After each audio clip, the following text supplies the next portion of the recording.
All right, welcome back again to our continuation of the Over-the-Wire Bandit walkthrough.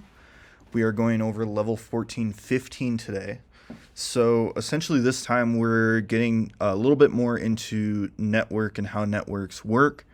And we're going to be looking at essentially an open port on the local host. All right.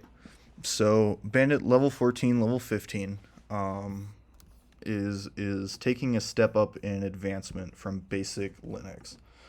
All right, so as always, we need to SSH bandit 14 at bandit.labs.overthewire.org on port 2220. And then we need to take that same password that we had from the last level here. All right. And we are going to input that as always. You can look around. You can't really see anything, right? But essentially, we need to look at the current, submitting the password of the current level to port 3000 on localhost. So one way this works is you can actually look at different things. And to kind of visualize that, we're going to be using a tool called Nmap. So Nmap, tag ST for TCP connections. And we're going to do localhost. So we're going to scan our own machine to just see how this is done, right? So looking at our machine, this shows us what ports are open on our machine, what type of communication it's using. Is it using TCP or UDP? Is it open? And what service is it running? Right, so port 22 is typically always SSH, which we can see here.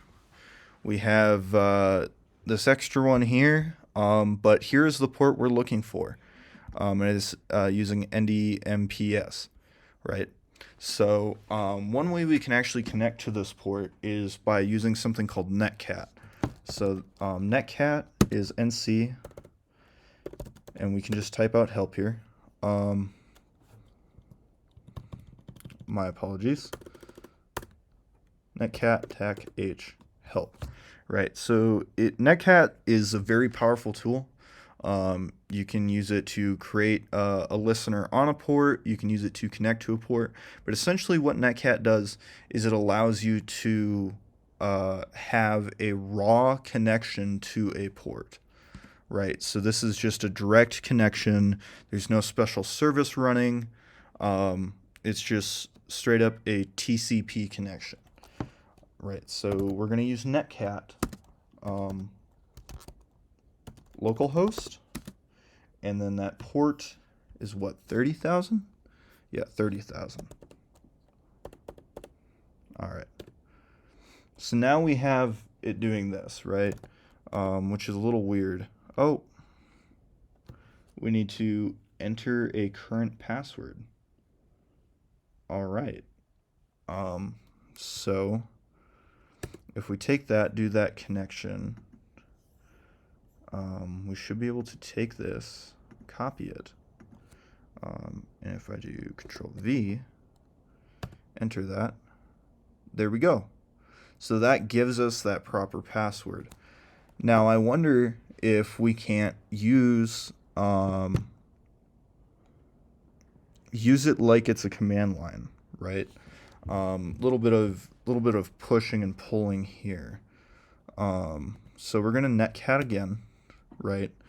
And what happens if I take from the last time that cat etc folder bandit underscore pass, so that's where that password was saved, bandit 14.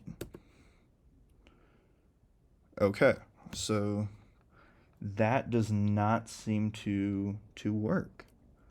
In some cases, you can pass passwords like that and whatnot, but in this case, you're just taking that password we got from the last one and putting that in there. So this is the password for our next level moving forward. As always, if you have any questions, feel free to put them down in the comment section below. If you are currently a student in Cyber 256, please ask one of your cadre members to explain if you have any more questions, and they should be able to help you. As always, thanks again for watching.